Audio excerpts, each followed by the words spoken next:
జాబులు వేస్ట్ అయ్యా, business best. మేమే బిజినెస్ చేస్తామండి. ప్రతి మనిషిలోనో టాలెంట్ ఉంటది. ముందు మీ టాలెంట్స్ ఏంటో నాకు తెలియాలి.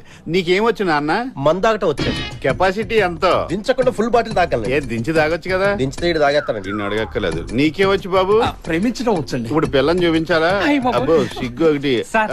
నువ్వు స్పీడ్ గా ఉన్నావు. నీకేమొచ్చమ్మా? నాకు ప్యాకెట్ వచ్చి సార్. నా బాబే వద్దులేదు. నీకేమొచ్చు నాన్న? అదేంటది? కరాటే. ఓహో వద్దులేదు, అవసరం లేదు. ఇంకా పెద్ద ఆయన నీకేమొచ్చు? ఏడు వంట మనిషి అండి. వంట కాదు సార్, చెఫ్.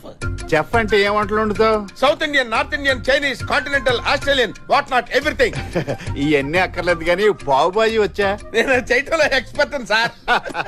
మీ అందరిలోకి ఇతనే వేస్ట్ ఫెయిల్ అనుకున్నా, కానీ ఇప్పుడు ఇతనే మీకు హెల్ప్ అవుతున్నాడు. ఎలా సార్? చెప్తాను. ఈ పెద్ద బాబుని కుక్ గా పెట్టుకుని పావు బాజీ బిజినెస్ పెట్టుకోండి. ఇంత బతుకు బతికి పావు బాజీ పంట. బాబు మీకు ఇష్టం లేకపోతే వద్దులే, మీ దారి మీరు చూసుకోండి. ఉంటా. అలా అనకండి పట్నాయక్ గారు. ఇప్పుడు మీకు ఎవరికి ఇగో ప్రాబ్లమ్స్ లేవు కదా? మా బతుకు ఇవి ఏంటండి, కానీ పెట్టుబడి లేదు. మై హోనానా